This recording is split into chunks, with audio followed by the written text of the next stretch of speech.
का चुनाव हुआ था भारत के इतिहास में इकलौता चुनाव जिसमें यह तय होना था विभाजन से पहले कि वो भारत में रहेगा कि बांग्लादेश में।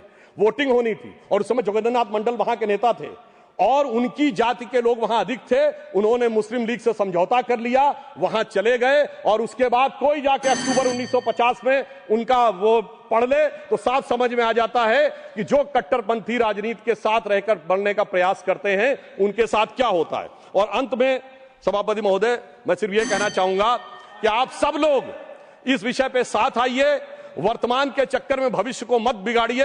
अटल जी की कविता थी, भरी दोपहरी में अंधियारा, सूरज परछाई से हारा, वर्तमान के मोह पाश में आने वाला कल न भुलाएं, आओ मिलकर दिया जलाएं। और अंत में मैं एक और बात सर कहना चाहता हूं, एक पंक्ति, ये देश बदल रहा है।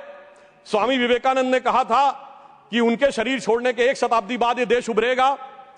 श्री अरविंदो ने कहा था कि 175 वर्ष का यह संक्रमण काल है जो रामकृष्ण परमहंस के जन्म से प्रारंभ हुआ 1836 से 175 जोड़िए 2012 में भारत अब नया स्वरूप ले रहा है। तो मैं ये कहते हुए अपनी विषय को समाप्त करता हूं सर कि जेन जी के युवाओं जागो, पुनः नया युग आया है, भारत मां की शक्ति जगी है, धर्म ध्वजा लहराया है और भारत मां अंगड़ाई लेती, सुप्त चेतना जाग रही, ऋषि मुनियों की देवधरा फिर अपना रूप निहार रही। धन्यवाद।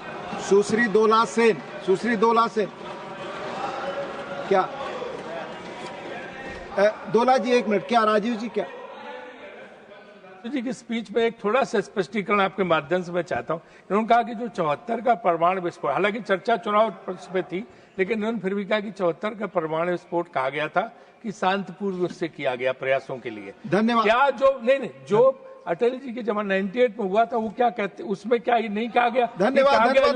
किया गया। और दूसरी चीज ये क्या हाइड्रोजन बम है हमारे पास? आप कंफर्म कर दीजिए दोनों चीजें। आप सत्तारूढ़ दल के हैं और रक्षा मंत्री के करीबी हैं, इसलिए दोनों बातें बता दीजिए।